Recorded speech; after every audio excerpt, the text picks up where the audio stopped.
Bien.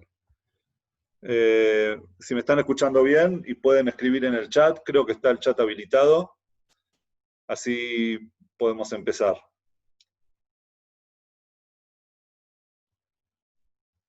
Bien, me están diciendo que se escucha bien, perfecto. Bueno, buenas noches.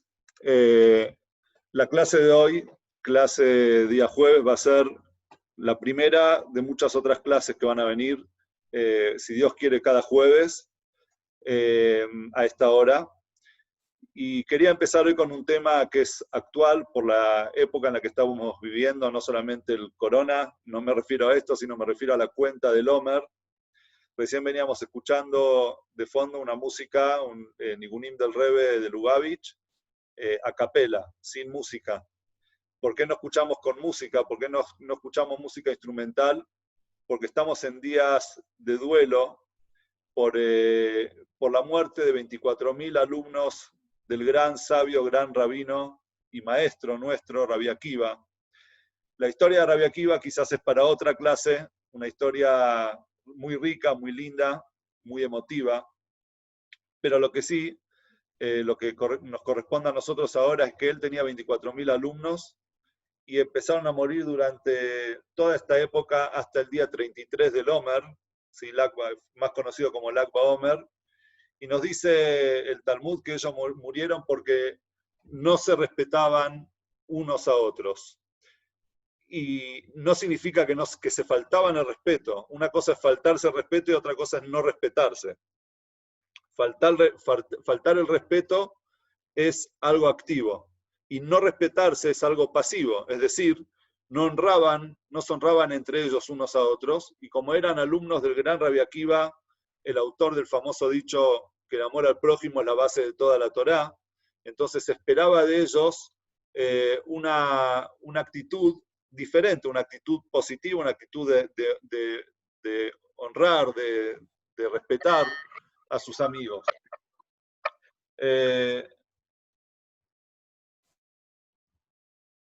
Momento. Ok. De respetar a sus amigos. Entonces, en estos días de la cuenta del Omer, ellos empezaron a morir, hasta el día del Agua Omer, que dejaron de morir, murieron casi todos, menos muy pocos alumnos, creo que eran 5 alumnos que no murieron, y es por eso que nosotros guardamos duelo y no escuchamos música en estos días. ¿Por qué traigo todo esto? Porque cuando pasa algo así, es muy importante recapacitar nosotros como pueblo, como personas, como seres sociales, y tratar de hacer una introspección sobre la importancia de la unidad y el respeto mutuo entre las personas. Nosotros estamos viviendo, además de esto, una época dentro del pueblo judío donde nosotros vemos que existe un tipo de grieta.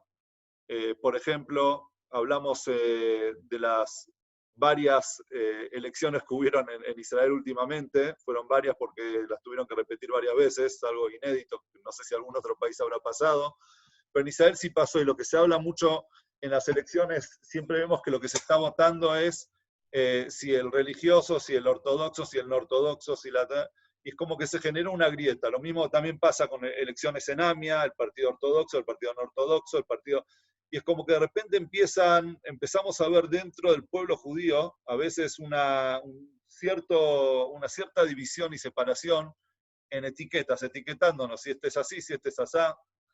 Y es por eso que es importante hoy hablar del tema de la unión, el tema del respeto entre las personas, principalmente entre nosotros como hermanos. Ahora, por otro lado, y es algo bueno también y positivo, en estas épocas del coronavirus, estoy viendo muchas comunidades, muchos rabinos que están tratando de hacer cosas de integración, mismo entre rabinos mismos, o sea, quizás rabinos que tenían algunas discrepancias en ideas y quizás no se llevaban muy bien. Hay ahora una nueva tendencia a la unión, tomando, digamos, la responsabilidad de todo esto que está pasando, porque obviamente es muy fácil decir que en China pasó algo, que se propagó una pandemia y ellos tienen la culpa, o podemos ser conscientes de que puede ser que sea así, pero por otro lado, ¿qué es lo que todo esto tiene que provocar en nosotros, qué es lo que nosotros, cuál es nuestra responsabilidad al respecto. Y nosotros estamos hoy dentro de lo que es los rabinos, por lo menos de diferentes comunidades, tratando de hablar de la unión. Vemos que hay, por ejemplo, el domingo pasado, esta misma charla, pero muy concisa. Creo que algunas personas que están acá me escucharon. Yo di la charla que voy a dar hoy, junto con otros, no sé, éramos como en total como 20 rabinos de diferentes comunidades, de diferentes partes del mundo, que nos unimos para dar un mismo mensaje de unión, un mismo mensaje de superación. Y es por eso que en estos días esta charla que vamos a dar hoy es muy, muy actual. Quiero que esta charla sea en memoria de dos personas. Primero en memoria de un muchacho joven que falleció ayer. Se llama Haim Shalom Dovber Ben Dvora Ruth, Zifronol Ibrahá, falleció de un accidente. Y la Aleinu, un chico joven, conocido nuestro, entonces quiero que esto sea el Ilui Nishmató. Y también un tío abuelo mío, que falleció hace menos de un mes, se llamaba Abraham Ben Shimon, hijo de Shimon Shayo. Entonces que estas palabras de Torah sean memoria de él. Todo aquel que quiere que en las próximas clases nosotros podamos hacerlo en memoria, recordar a seres queridos, o también puede ser cosas positivas, si alguno tiene un cumpleaños, si quiere que la clase sea en honor a alguien. Entonces yo mandé el otro día un link por WhatsApp, pueden entrar por ahí y anotar el nombre y nosotros lo vamos a recordar en las próximas clases. Bien. Voy a tratar hoy un tema, voy a contarles algo que estuve leyendo hace unas semanas atrás y que me atrapó. Lo conocía, pero nunca lo había leído en profundidad. Y es una epístola, una carta que envió Maimónides a la comunidad en el año 1160, hay unos que según algunos 61, 62, pero por ahí, en respuesta a una carta que había sacado otro rabino, que Maimónides no trae su nombre, no lo nombra, por lo tanto no sabemos quién es, pero sí sabemos que ese rabino vivía en un país donde el pueblo judío no estaba sufriendo la persecución que estaba sufriendo la comunidad judía en España y en el norte de África, de donde se escapó Maimónides y donde estaba viviendo en ese momento Maimónides. Les voy a contar un poco de la historia. Todos conocemos la Inquisición en España, pero antes de la famosa Inquisición también hubo otra época donde hubieron conversiones forzosas, pero no era desde el cristianismo, sino era desde el Islam.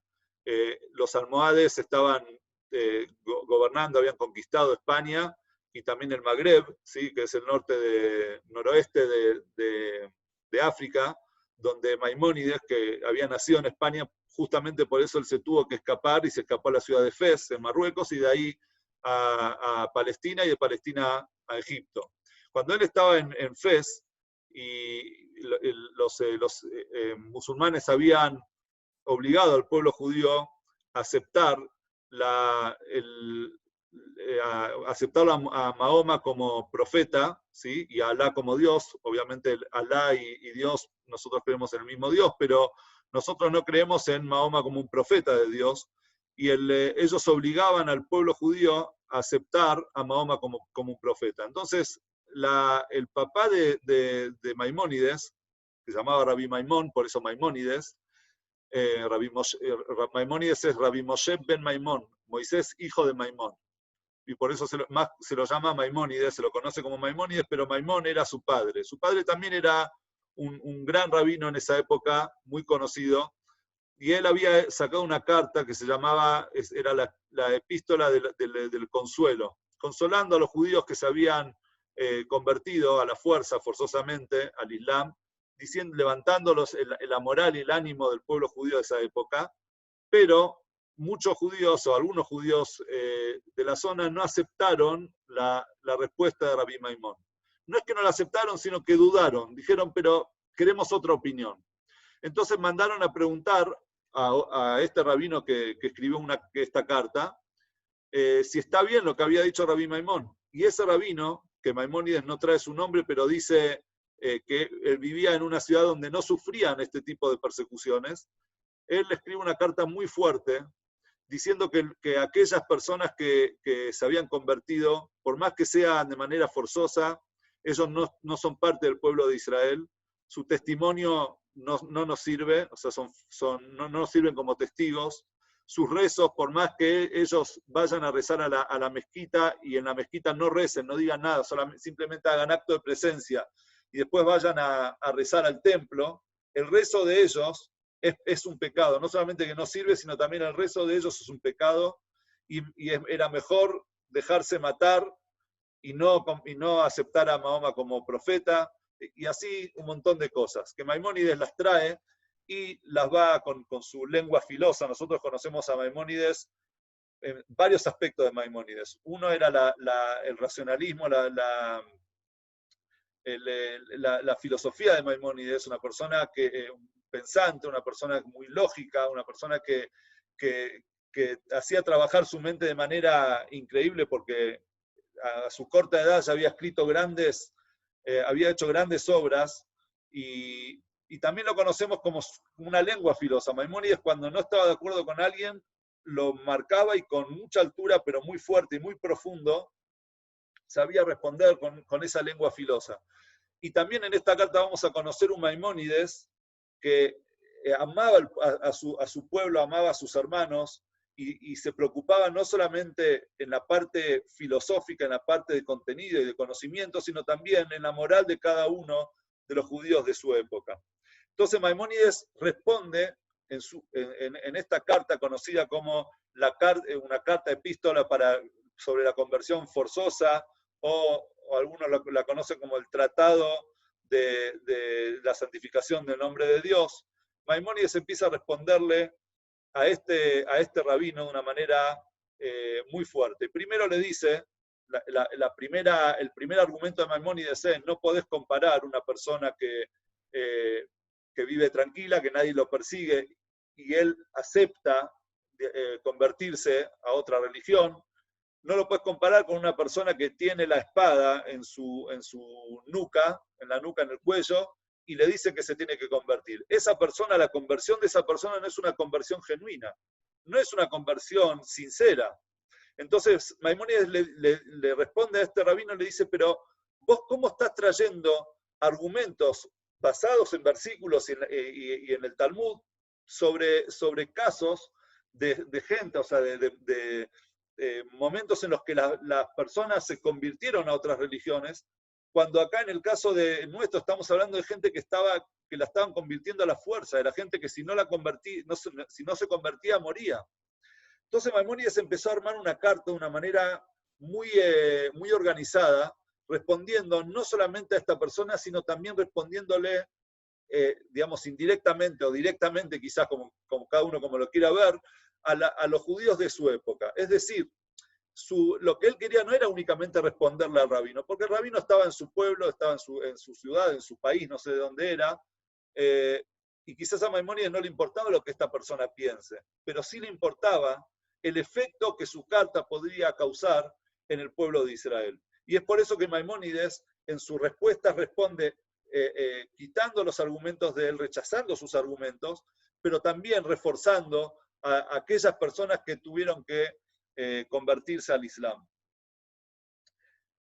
Entonces, en un comienzo, vamos a explicar un poco el título, ¿sí? El título de lo que puse para esta charla. ¿Y por qué puse este título? Porque a mí hay unas palabras que pone Maimónides en la mitad de esta epístola que me atrapó mucho. Primero nosotros estudiamos, esto no lo trae Maimónides, pero lo estudiamos en el Pirkei Avot. En el Pirkei Avot es un tratado del Talmud que ahora justamente estamos estudiando todos los Shabbat a la tarde, un capítulo por Shabbat, entre Pesach y Shavuot, esa es la costumbre. Hay una Mishnah que dice: no juzgues a tu compañero hasta que estés en su lugar. Es decir, como nosotros nunca vamos a estar en el lugar de otro, ¿por qué? Porque no tuvimos la misma familia, no estamos en la misma sociedad, no tuvimos la misma infancia, y mil cosas, problemas que quizás cada uno de nosotros haya tenido en sus vidas. Entonces, como yo nunca voy a poder estar en los pies de nadie, Entonces, por eso yo no puedo tampoco juzgar al otro nunca. Es decir, no seas un juez, significa no juzgues a la otra persona. No juzgues a otro hasta no estar en su lugar. Este rabino quiso juzgar a los judíos que estaban en España, en África, sin haber estado en el lugar de ellos. Entonces, no seas juez. Y lo que sí escribe Maimónides sobre la mitad de esta carta, dice, por eso, viendo yo la enfermedad que que la carta de esta persona creó, viendo yo esta enfermedad, decidí hacer unas mezclas de hierbas y un ungüento, un antibiótico para poder curar la moral del pueblo judío en esas tierras. Es decir, Maimónides, obviamente no estamos hablando de una medicina, un antibiótico para tomar, sino él escribió después en la carta, o sea, el contenido de esta carta era, él lo llamó un antibiótico para curar, un antibiótico de curación. Y esta frase a mí me atrapó, porque nosotros muchas veces nos ponemos en papel de jueces y juzgamos a las otras personas. Esta persona debería ser así, esta persona hizo esto, hizo lo otro. Sin embargo, viene Maimónides y te dice, no seas un juez, sé un médico. ¿El médico qué es lo que hace? El médico cura. El médico trae curación, se fija el problema de la otra persona y trata de curarlo. Y la curación no siempre es física, también muchas veces puede ser psicológica. Y en este caso, Maimónides trae una curación anímica, psicológica a sus hermanos en las tierras donde él vivía.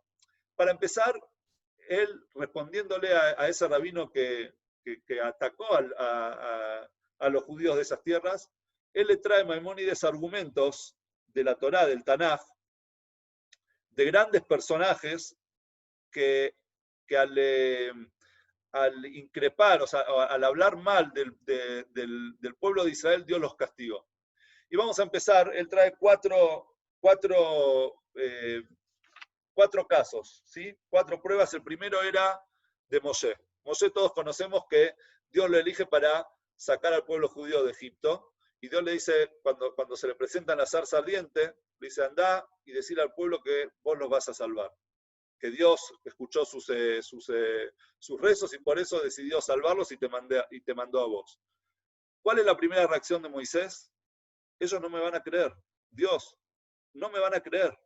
Y vamos a hacer acá un paréntesis y vamos a entender un poco cómo vivía el pueblo judío en esa época.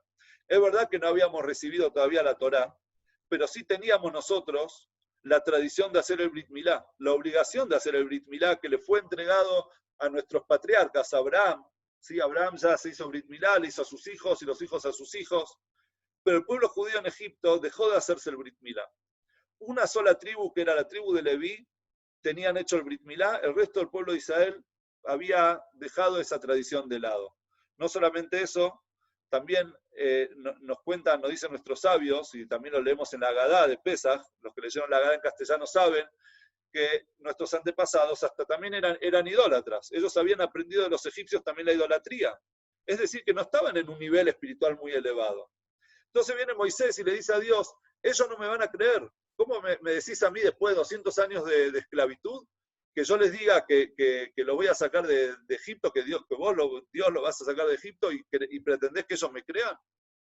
Entonces Dios en ese momento, dice el Talmud, le dijo a Moisés, el pueblo de Israel son creyentes hijos de creyentes.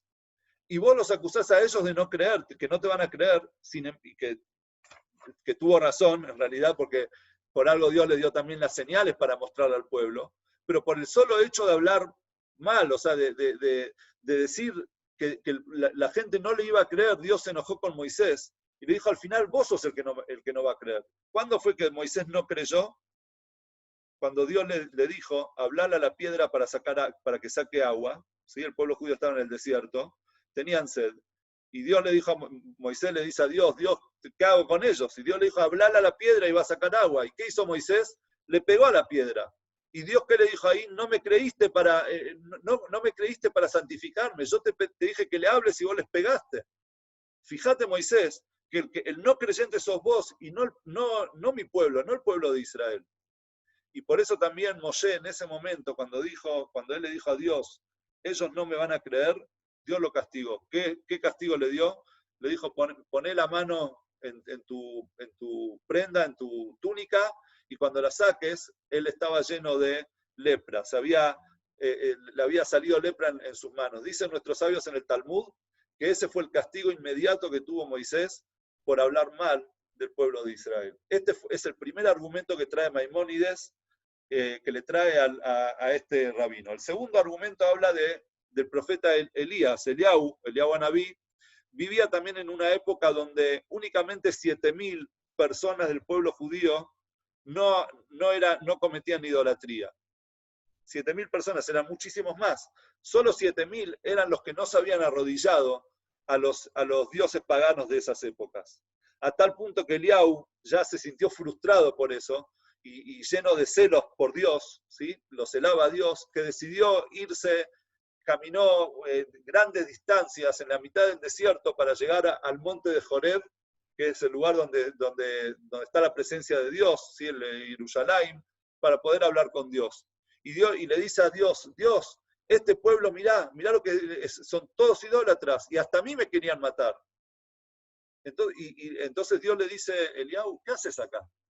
¿Quién te trajo acá? ¿Qué haces acá frente mío? ¿Venís a hablar mal del pueblo de Israel? En el texto quizás no se nota eso, pero hay un midrash. Fíjense ustedes, Maimónides tenía 24, 25 años en esa época, 26 años o algo así, y él ya dominaba el Talmud, los midrashim, los versículos, todo el Tanaj. Él trae un midrash donde Dios le dice, quizás, cuando Eliahu le dice, el profeta Elías le dice, ellos dejaron tu pacto, abandonaron tu pacto. Entonces Dios le dice, ¿mi pacto? Quizás tu pacto abandonaron. No, pero fíjate que hicieron altares.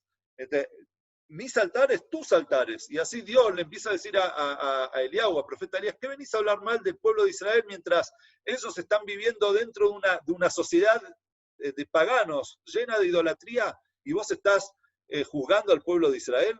Andá y volvete al desierto de Damasco, y lo manda de vuelta a Eliahu, obviamente que después lo ayuda a enfrentar al pueblo judío, pero en ese momento nos cuenta el Midrash que Dios se enojó con Eliahu, diciéndole, ¿qué venís a hablar mal de...? Y eran idólatras, idolatría.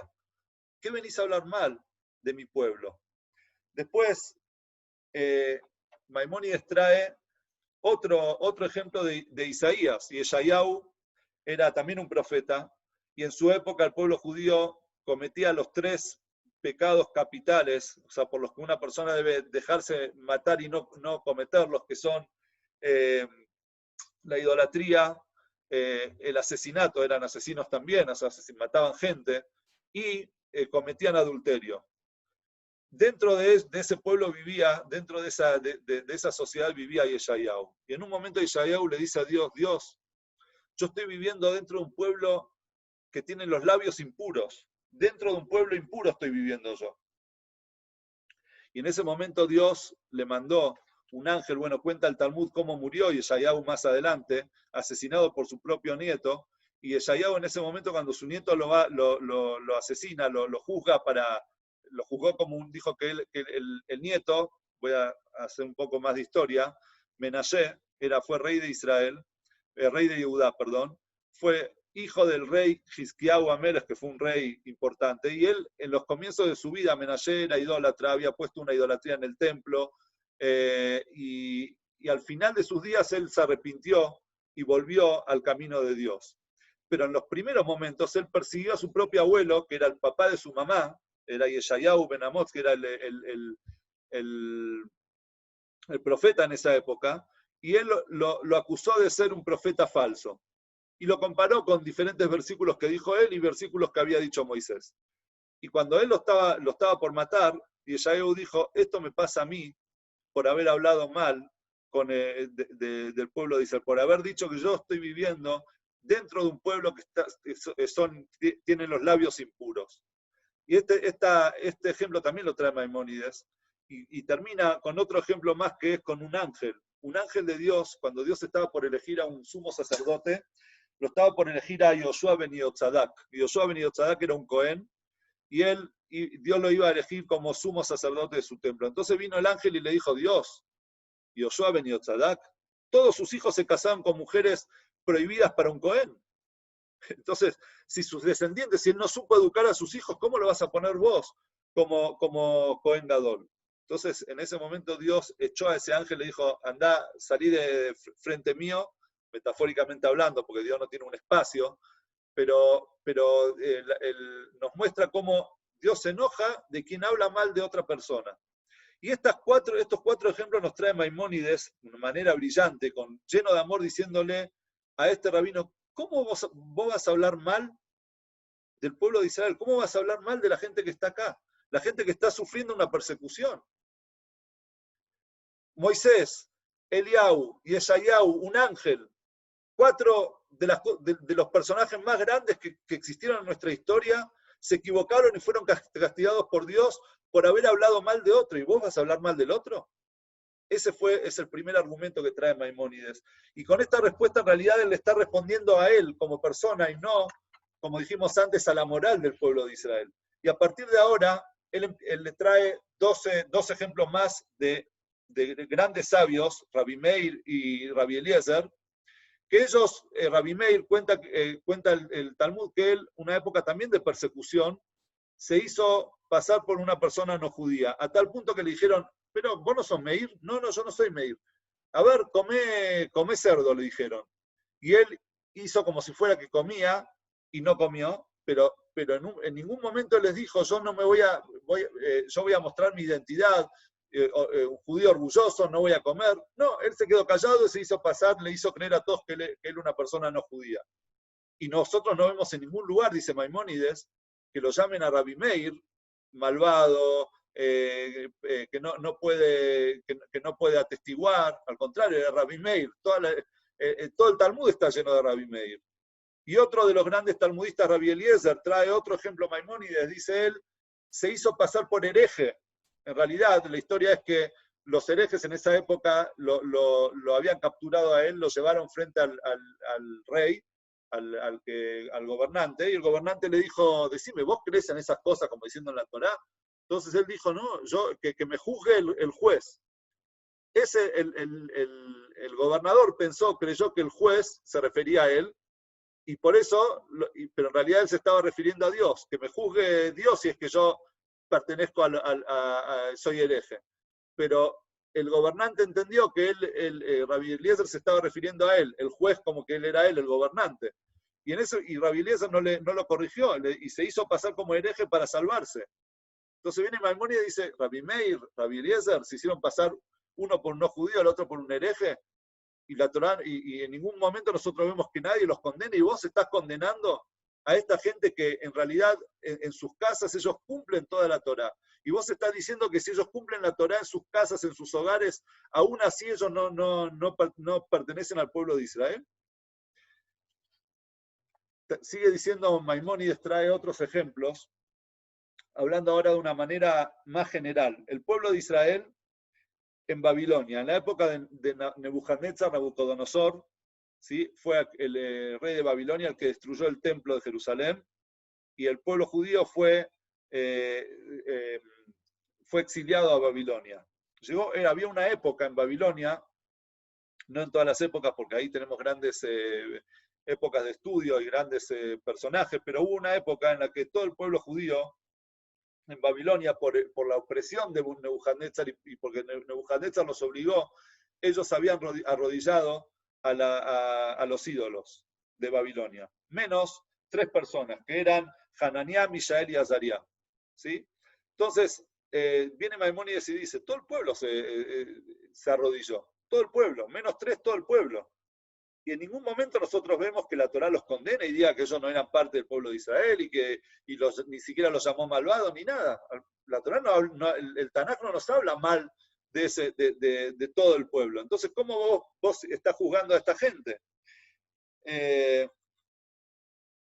Y justamente ahí también con los judíos en Babilonia, Dios los consideró la opresión de Nebuchadnezzar como el motivo por el cual ellos tuvieron que hacer eso, que en realidad no era genuino, no era sincero. También trae el ejemplo de la época del helenismo en la tierra de Israel. Cuando los helenistas, todos conocemos la historia de Hanukkah, la mayor parte del pueblo judío se había helenizado. Y en esa época los griegos prohibían cumplir las mitzvot dentro de sus hogares. Maimónides hace un paralelismo, dice, los helenistas obligaban a las personas a no cumplir la Torá. Los musulmanes no nos decían que no podemos cumplir la Torá. En las casas podíamos cumplir la Torá. Lo que teníamos que decir era aceptar a Mahoma como profeta. Pero en realidad en nuestros hogares nosotros podíamos ser judíos, cumpliendo todas las mitzvot. No así en la época de los helenistas, la historia de Hanukkah, donde la mayor parte del pueblo se helenizó, en sus hogares no cumplían, dejaron de cumplir las mitzvot.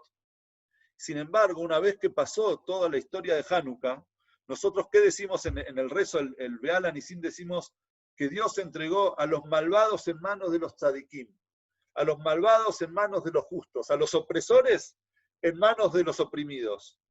Y vemos nosotros que llamó a todo el pueblo judío, lo llamó tzadikim. No dijo en manos de los pocos macabeos. Dijo, no, en las manos de todo el pueblo, en las manos de los débiles, en las manos de los tzadikim. Es decir que, aunque ellos habían dejado de cumplir muchísimas mitzvot, Dios los llamó tzadikim, los llamó justos. Esta es la actitud que nosotros tenemos que tener, le dice Maimónides. En realidad, no es que se lo dice directamente, pero con este mensaje, esto es lo que le quiere dar, el mensaje que le quiere dar con este ejemplo. Y después, Maimónides trae también, y ahora sí les habla al pueblo, les dice, porque Maimónides dice, ¿cuál es el motivo que yo estoy respondiendo a esta carta? Si bien dice no era necesario responder porque los argumentos que él trae no son lógicos, pero lo estoy respondiendo por dos motivos, dice Maimónides. El primer motivo es porque quizás aquella persona que se sienta excluida del pueblo judío, si a él le dicen, mira, todo lo que vos estás haciendo está mal, tu rezo es pecado, tu conversión es alejarte de Dios, vos no sos aceptado, vos no sos... Entonces, ¿qué va a hacer la persona? Le va a costar.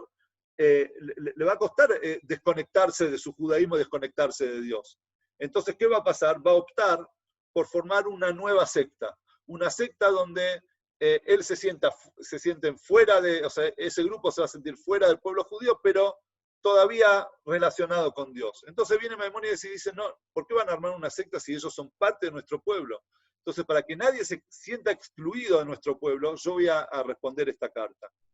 Y segunda explicación, dice Maimónides, dice que para que nadie crea que las mitzvot que sí uno está cumpliendo en sus hogares, y después Maimónides lo acentúa, dice, si alguien lo está cumpliendo bajo presión, con el peligro de la espada, con el peligro de la muerte, entonces su recompensa es mucho mayor. Entonces viene Maimónides y dice, yo respondo esto para que nadie crea que al cumplir una mitzvah no va a tener recompensa, al contrario, va a tener una recompensa mucho mayor a aquella persona que cumple las mitzvot, no bajo estas circunstancias. Entonces ahora Maimónides pasa a hablar de la recompensa. Y fíjense ustedes que Maimónides no trae ejemplos de gente, grandes tzadikim, grandes justos que recibieron recompensas, sino todo lo contrario. Él toma gente, primero, en los primeros casos, gente que no era ni siquiera judía, y Dios los recompensó, y después toma casos de gente judía, o sea, un caso de un judío que era lo peor de lo peor, era Ahab, que dice que era un rey de Israel que prácticamente destruyó la creencia en Dios, sin embargo Dios lo recompensó por algo mínimo que él había hecho. Para demostrarle a los judíos de su época que Dios se fija en cada acción y por cada acción que una persona hace, por más mínima que sea, Dios lo va a recompensar. Mucho más va a recompensar Dios a aquellas personas que en sus hogares, dentro de sus hogares, y con sinceridad y con amor a Dios, cumplen la Torá y las mitzvot, por más que ellos estén en una época de opresión, por más que ellos hacia afuera se hagan pasar por musulmanes, pero dentro de sus hogares ellos cumplen las mitzvot. Entonces él trae la primera, el primer ejemplo es el de Ahab, el rey de Israel, que Dios dijo sobre él, que no, dijo, lo único que te pido es que no seas como Ahab. O sea, es decir, que lo peor era Ahab. Sin embargo, Ahab ayunó 2 horas y media. Una vez él ayunó 2 horas y media para Dios. Y por esas 2 horas y media que él ayunó, Dios le quitó un decreto, algo malo que le tenía que pasar a él, y él dijo, ¿por qué? Porque él ayunó por mí 2 horas y media, por eso yo lo voy a recompensar. Y ese decreto, que lo que iba a recaer sobre él, va a recaer más adelante y no sobre él. Ese es el primer ejemplo que trae Maimónides. El segundo ejemplo, y esto lo voy a conectar con lo que vamos a empezar a estudiar la semana que viene. La semana que viene, si Dios quiere, voy a empezar una serie sobre la Megilat Ruth.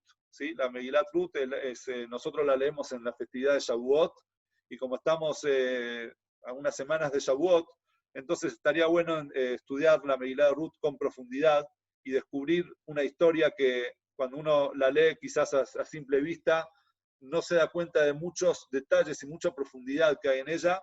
Entonces aprovecho para invitarlos a todos, pero vamos a hablar de quién fue el abuelo de Ruth, Eglón, el rey de Moab. Eglón, rey de Moab, que se encargó de hacerle mal, de perseguir al pueblo judío. Sin embargo, una vez, cuando fue Ehud a hablar, era un profeta, fue a hablar con Eglón, y cuando Ehud le dijo, yo vengo a traer la palabra de Dios, Eglón se levantó, ¿sí? Y por ser que él se levantó de su trono para escuchar la palabra de Dios y mostró respeto a Dios, entonces Dios dijo, yo le voy a dar también a él mi propio trono. ¿Cuál es el trono de Dios? El trono del rey David, el trono del rey Salomón, el trono del Mashiach. Porque ¿quién desciende de Eglón? Ruth. ¿Y quién desciende de Ruth? El rey David. Y del rey David es el hijo de ese rey Salomón y desciende el Mashiach. Entonces, Dios lo recompensó solamente por pararse cuando escuchó la palabra de Dios. Dios le dijo, él ya merece recompensa. Vemos acá que si Dios recompensa a Eglón, recompensa a Jab, y ahora vemos también que a Nebuchadnezzar, por caminar 40 pasos para ir al encuentro,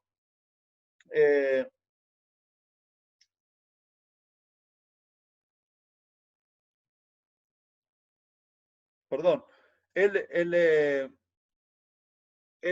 caminó 4 pasos para adelantarse, para acercarse a Hizkiyahu, ¿sí?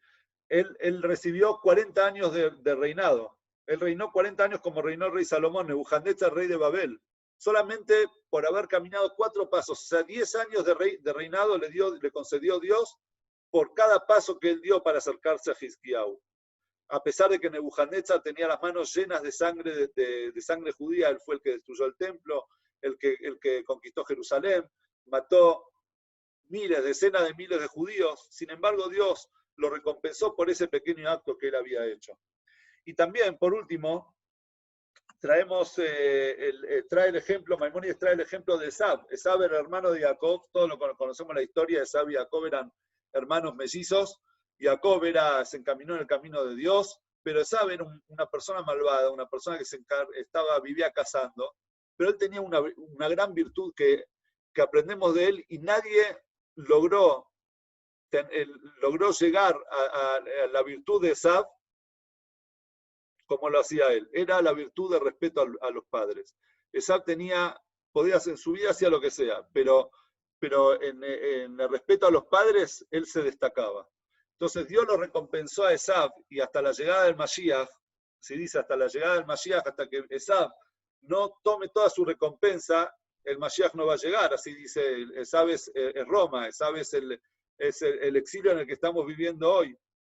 Dios le dijo, él va a tener fuerza, va a tener poder, por eso que él respetó a su padre. Entonces Maimónides nos trae acá estas historias diciéndonos cuánto más va a tener recompensa aquella persona que cumpla, aunque sea una mitzvah, de corazón, con ganas, con amor a Dios, desde lo más profundo de su corazón, de manera sincera y genuina. Entonces, ¿cómo vos decís, le dice a este rabino, que esta gente no va a tener recompensa? Y con estas palabras es que Maimónides levantó la moral del pueblo judío de esa época, la moral de los judíos que vivían en España y en el Magreb. Y después viene Maimónides termina la carta trayendo leyes de cómo hay que comportarse en épocas de opresión. Pero eso no es para esta clase. Lo más importante, el punto al que yo quería llegar, y lo dije lo traje con bastante detalle, era el amor que tenía Maimónides por cada persona y el valor que él le daba. Y primer punto, no juzgar, no ser juez, no juzgues al otro. Dios castigó a aquellos que juzgaron a otras personas. Y al contrario, ¿qué es lo que hizo Maimónides? Maimónides hizo una medicina. Maimónides hizo un antibiótico para levantar la moral de su pueblo, diciéndole cada acto que ustedes hacen, cada vez que ustedes van al templo a rezar en Shabbat, que eso lo trae más adelante. Dice, no solamente el rabino ese dijo que el rezo de ellos no sirve para nada, que es un pecado. Viene Maimónides y dice al contrario. Cada vez que ellos vienen al templo a rezar, es algo grandioso, tiene una recompensa que no tiene igual ni siquiera con las personas más sabias y más tzadikim, porque ellos están bajo presión. Ese es el antibiótico, la medicina que Maimónides hizo para su pueblo. Y ahora lo voy a conectar, con esto voy a dejarlo de Maimónides, y voy a hablar un poco sobre la época en la que nosotros vivimos. Hay muchos grandes rabinos, entre ellos el Rebbe de Lubavitch, que muchas veces habló, como nosotros leímos hace poco en la Gadá de Pesach, leímos que hay 4 hijos. ¿Sí? Los 4 hijos, está el sabio, está el rebelde, el hijo rebelde, está el hijo simple y aquel que no sabe preguntar. Y el Rebbe muchas veces habló también de un 5.º hijo, que es el 5.º hijo es aquel que no sabe ni siquiera que es judío.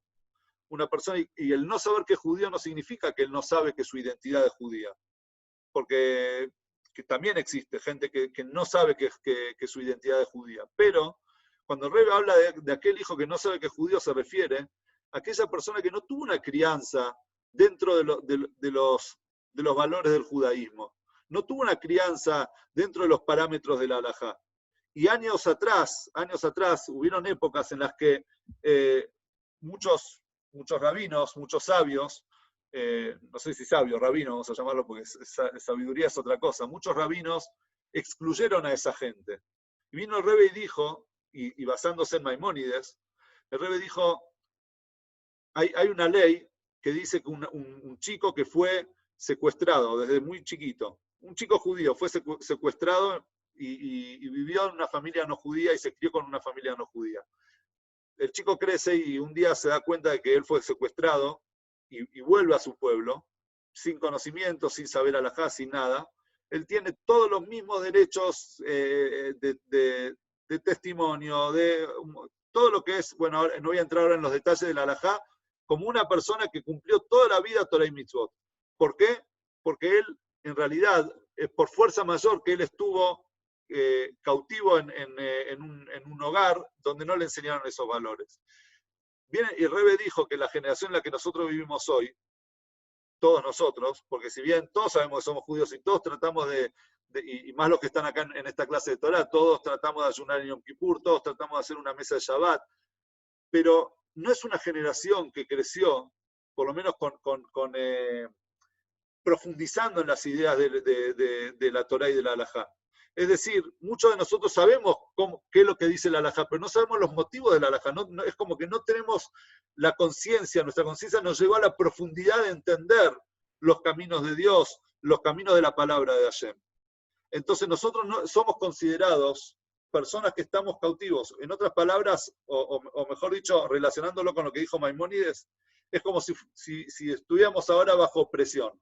Y bajo esa opresión, por más que nosotros muchas veces fallamos en muchas cosas, nos dejamos llevar por la sociedad, nos dejamos llevar por lo que el lugar donde nosotros vivimos quizás nos arrastra a nosotros con esa corriente fuerte de la sociedad, y nos olvidamos que cada acción que nosotros hacemos, en realidad en lo más profundo de nuestro corazón, somos todos tzadikim. Todos estamos cerca de Dios. No importa si la acción que nosotros cumplimos es una acción mínima, pequeña, cada cosa que nosotros hacemos de corazón, cada cosa que hacemos con sentimiento, Dios lo valora de una manera mucho o sea, le da mucho más valor que lo que nosotros mismos valoramos de nuestras propias acciones. Y ese es creo que es el mensaje que nosotros tenemos que dar y entregarnos en estas épocas de la cuenta del Omer. Cuando no se respetaban los alumnos de Rabbi Akiva, es lo que nosotros tenemos que aprender de esto, es respetar, no juzgar a los demás. Tratar de no ponernos en el papel de juez, ponernos en el papel de un médico, de tratar de curar, de tratar de alentar, tratar de levantar la moral, tratar de levantar el ánimo, de mostrar que cada acción vale, cada pequeña acción vale. Ese es el mensaje, esa es la forma en la que nosotros nos preparamos para recibir la Torá en Shavuot. Y ese es el amor que demostró Maimónides en esta epístola, que cada uno, el que quiere, la puede buscar. Yo no la encontré traducida, o sea, creo que sé que está, pero encontré, digamos, síntesis quizás de la epístola, pero no tal cual la escribió Maimónides. Sí, pueden encontrar síntesis de eso y análisis, hicieron muchos análisis al respecto, pero nosotros vemos el amor y cómo él miraba las profundidades, no miraba la parte externa. Y de hecho él dice, una cosa, cuando ellos aceptaban a Mahoma era de la boca hacia afuera, pero de la boca hacia adentro ellos eran fieles a Dios.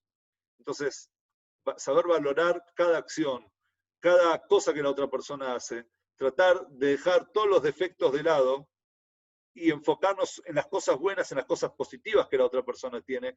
Ese es el camino de la unión. Ese es el camino para poder vivir nosotros como un pueblo y recibir la bendición de Dios, como decimos siempre en la tefilá, Barjeno Avinu Kulanu Keehad.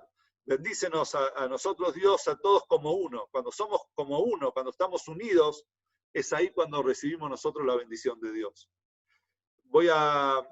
Aprovecho de vuelta a recordarles que a partir de la semana que viene empezamos la serie de Megilat Ruth. Es súper interesante. Los invito a todos. Y ahora enseguida voy a desactivar también los micrófonos para los que quieren hacer algún tipo de pregunta. Y decirles también que pueden entrar al link que mandé, que ahora no lo tengo acá a mano como para copiarlo en el chat, pero pueden entrar ahí si es que quieren dedicar alguna clase de Torá. Varias personas pueden ser en la misma clase, como hoy recordamos a 2 personas. Pueden hacerlo también en las próximas clases. Ahí está, a ver. Ahí el que quiere puede habilitar su micrófono. Y si tiene algún tipo de pregunta, adelante.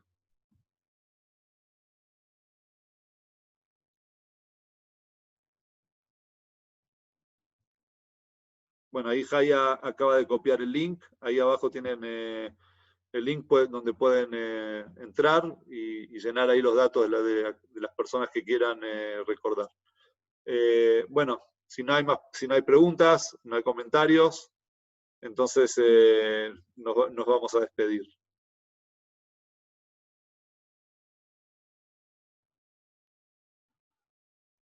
Sé que no soy objetiva, pero muy linda la clase.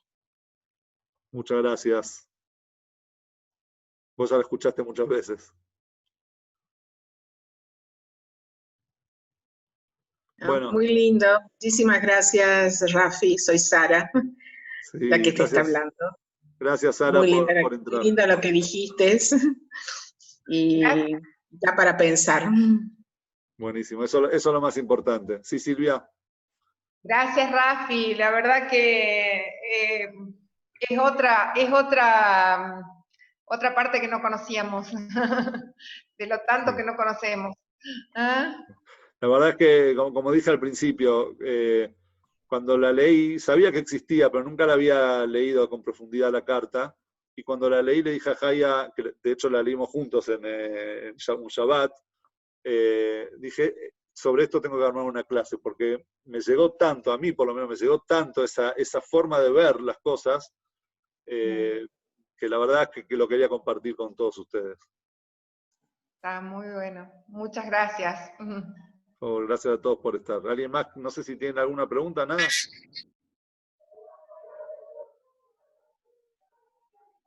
Bueno. Buenas noches a todos y nos vemos, si Dios quiere, la semana que viene. Silvia, Sí. ¿está acá todavía? Sí, Por estos días cae el Yorkshire de tu mamá, me parece. No sé si después querés ya pasarnos la pasó. fecha. No, Sí, pero en Ibrit me parece que es la semana, si querés pasármelo, me parece que en Ibrit, en Ibrit me parece que es esta semana. no, ya pasó también, Jai. Ah, en Ibrit también. En Ibrit Bueno, también después fue. te escribo por privado. Dale, dale, dale. Te agradezco. Bueno, buenas noches a todos. Nos vemos la semana que viene, si Dios quiere. Nos vemos la semana Laila que viene. Tov. Laila Tov. Laila Tov.